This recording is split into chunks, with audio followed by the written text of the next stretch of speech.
Shalom, selamat sore Ibu-Ibu KPP GKP Rehoboth Jatinegara. Selamat bergabung kembali di ibadah KPP online kita pada hari ini, hari Jumat, tanggal 4 September 2020, di mana pada hari ini kita akan dipimpin dan dilayani oleh Pendeta Supriyatno MTH dengan tema Cinta Itu Berkorban, terambil dari Lukas 8 ayat 26 sampai 39.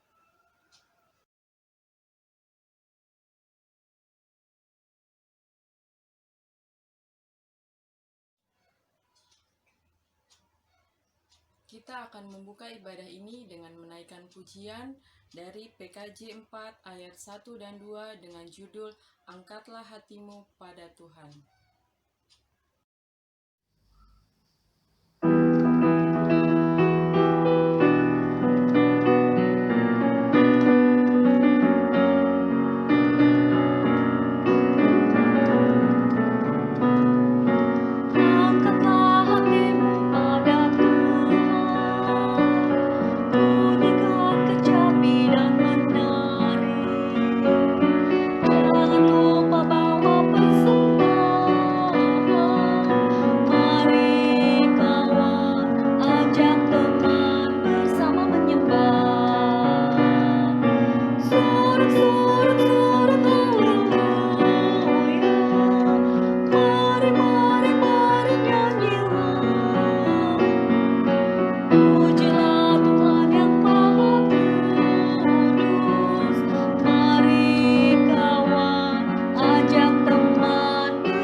Saudara-saudara, ibu-ibu, mari kita berdoa.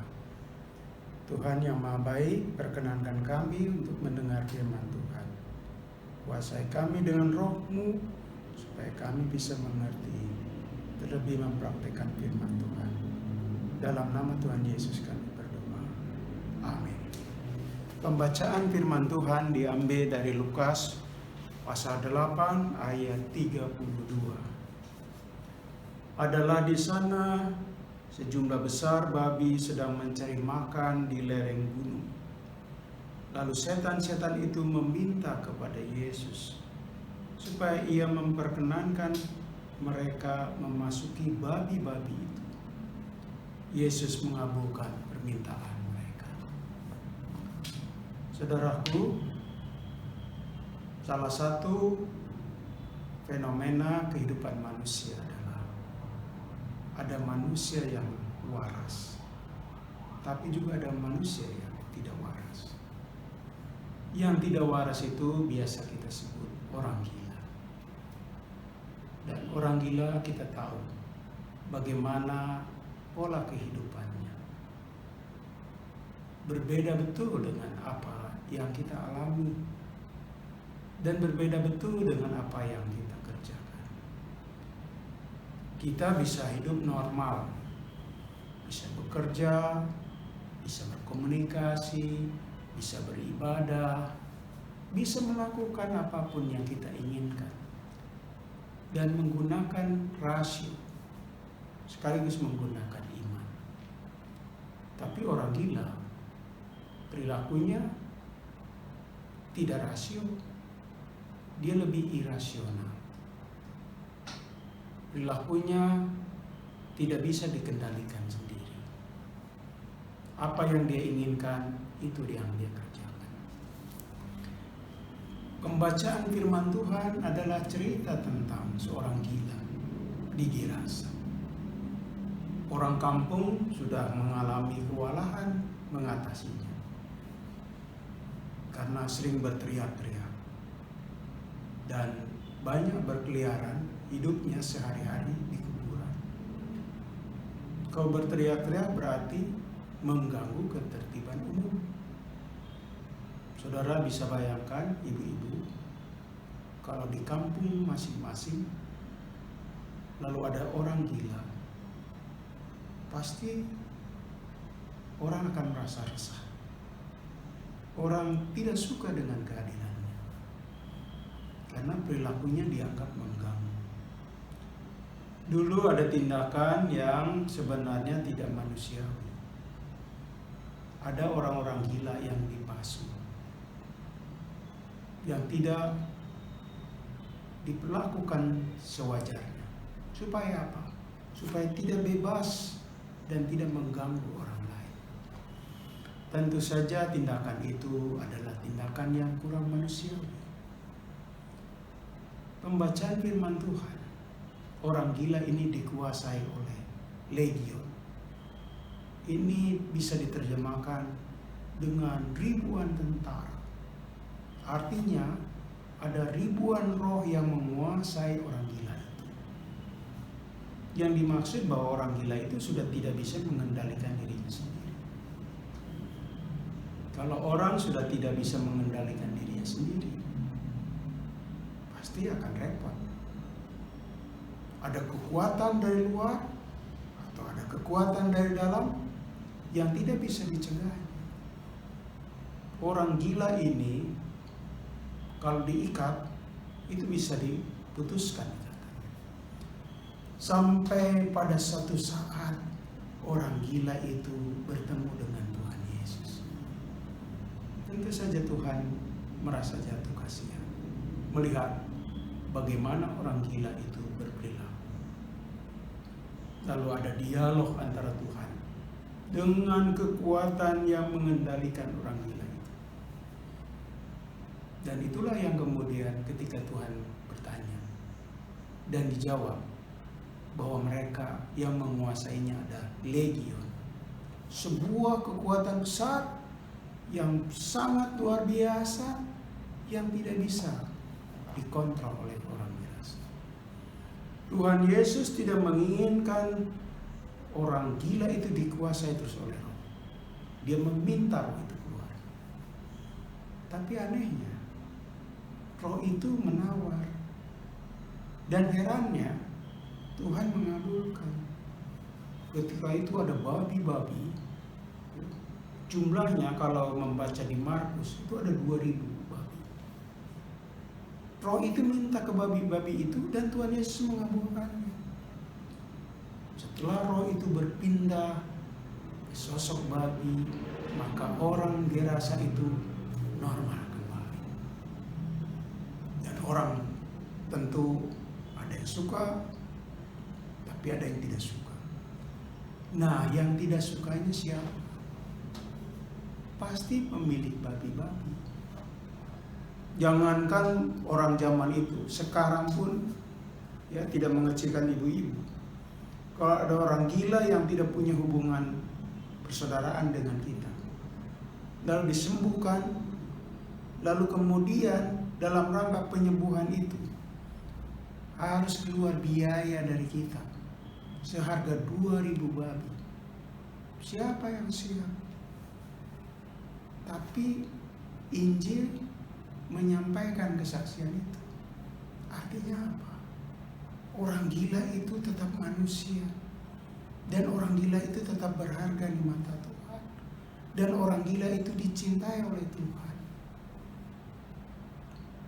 Saking besarnya cinta Tuhan, orang harus melihat babi-babi itu harus kehilangan dalam hidup mereka. 2.000 babi. Kalau kita kasih tarif 1 ekor babi 1 juta aja, 2 miliar. Dan Tuhan mengizinkan roh-roh itu masuk.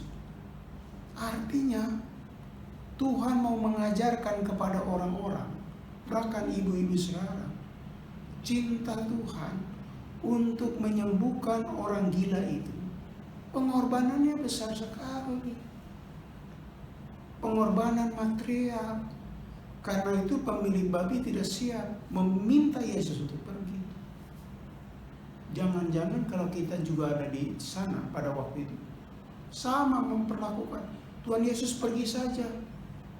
Pengorbanan itu terlalu berat, pengorbanan itu terlalu besar, cinta itu terlalu mahal. Jadi kalau ibu-ibu punya cinta kepada keluarga, mau tidak mau ada pengorbanan. Kalau ibu-ibu cinta sama suami, mau tidak mau ada pengorbanan. Sama, suami yang mencintai istrinya, di dalamnya ada pengorbanan.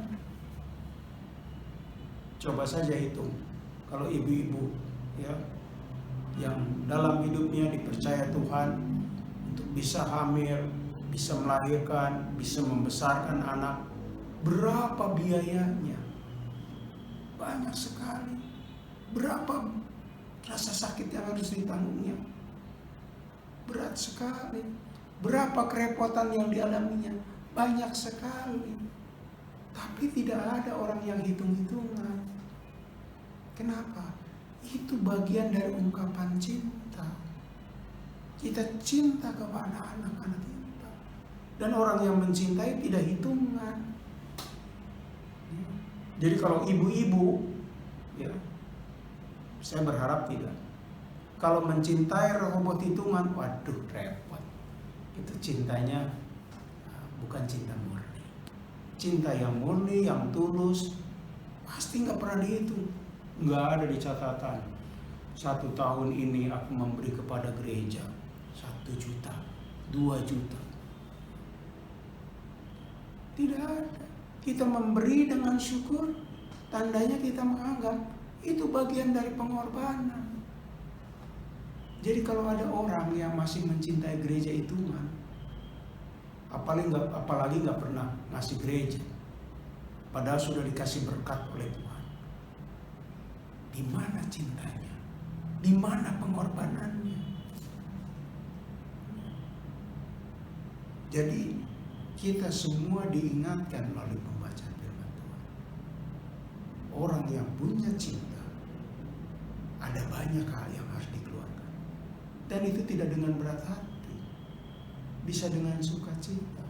Itulah cinta, itu ada pengorbanan.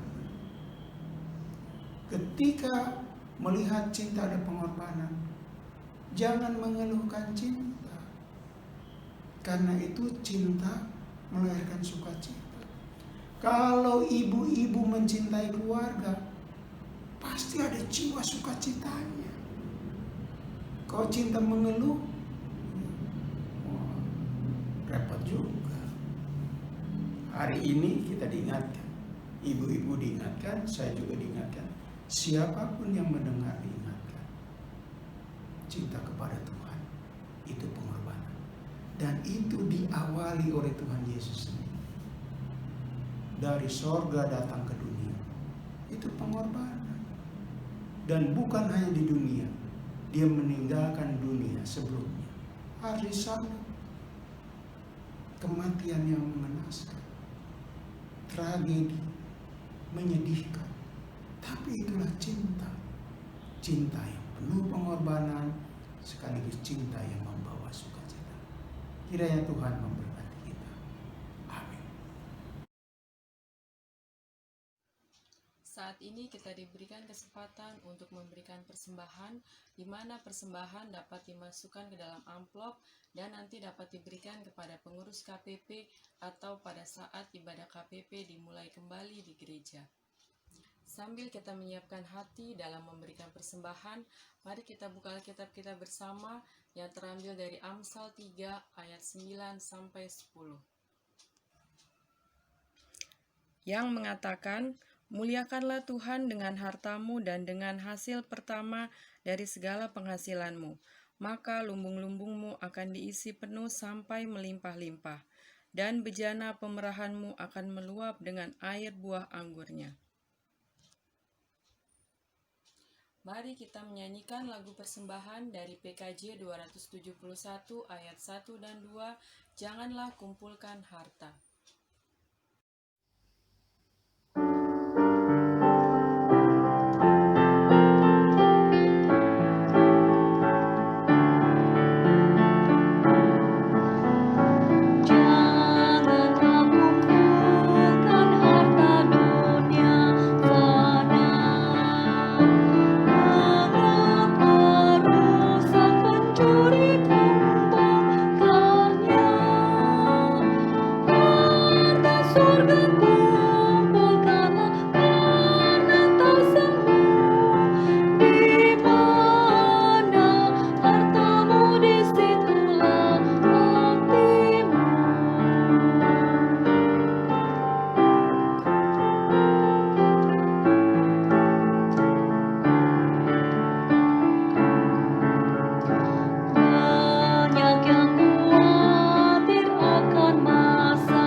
Tuhan, pada kesempatan ini kami ingin menaikkan doa syafaat dan doa persembahan.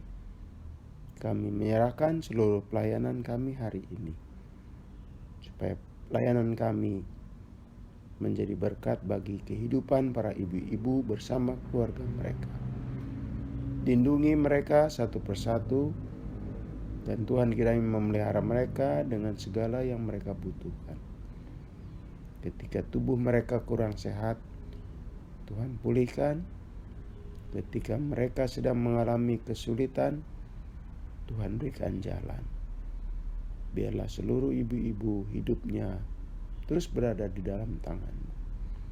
Kami serahkan Ibu Sunaria Jiun atau saudara-saudara kami yang lain, agar dalam kondisi sakit mereka pada saatnya Tuhan sembuhkan. Kami berdoa untuk persembahan yang kami berikan. Kiranya itu semua menjadi bagian dari cinta kami dalam pekerjaan Tuhan, supaya persembahan kami dapat dikelola dan dimanfaatkan sebaik-baiknya untuk mendukung pelayanan di kalangan perempuan. Kami serahkan bangsa dan negara kami. Kiranya bangsa ini tetap mampu bertahan di tengah-tengah deraan kesulitan.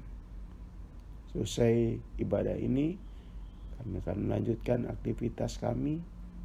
Biarlah cinta kasih Tuhan bersama kami. Inilah doa yang kami naikkan kepadamu dalam nama Tuhan Yesus. Di dalam nama Dia juga kami ingin berdoa. Bapa kami yang di sorga, dikuduskanlah namamu. Datanglah kerajaan-Mu, jadilah kehendak-Mu di bumi seperti di sorga. Berikanlah kami pada hari ini makanan kami yang secukupnya. Dan ampunilah kami akan kesalahan kami, seperti kami juga mengampuni orang yang bersalah kepada kami. Dan janganlah membawa kami ke dalam pencobaan, tetap lepaskanlah kami daripada yang jahat. Karena Engkaulah yang mempunyai kerajaan dan kuasa dan kemuliaan sampai selama-lamanya. Amin. Terima kasih kepada Bapak Pendeta Supriyatno atas firman Tuhannya pada sore hari ini. Ibu-ibu, kita akan menutup ibadah sore hari ini dengan menaikkan pujian Ku Mau Cinta Yesus Selamanya.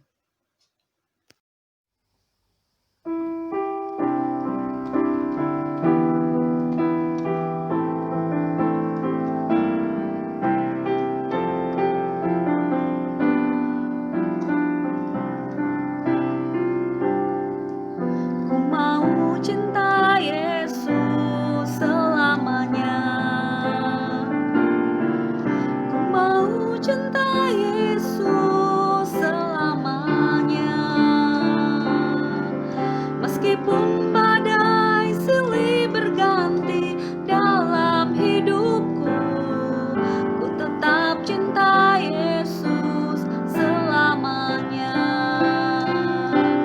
Ya Bapa, Bapa, ini aku anakmu, layakkanlah seluruh hidupku.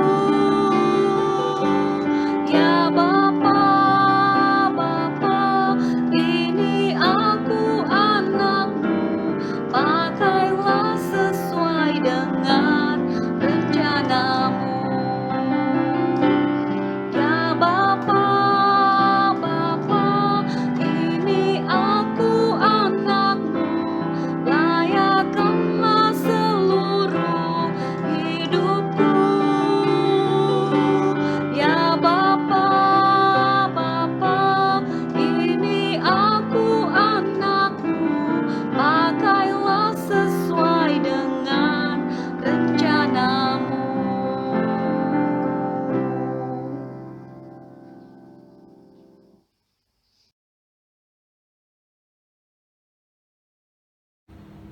Ini ibu-ibu pulanglah dan terimalah berkat Tuhan. Kasih karunia dan damai sejahtera dari Allah Bapa, Putra dan Roh Kudus menyertai saudara-saudara sekarang ini sampai selama-lamanya. Amin.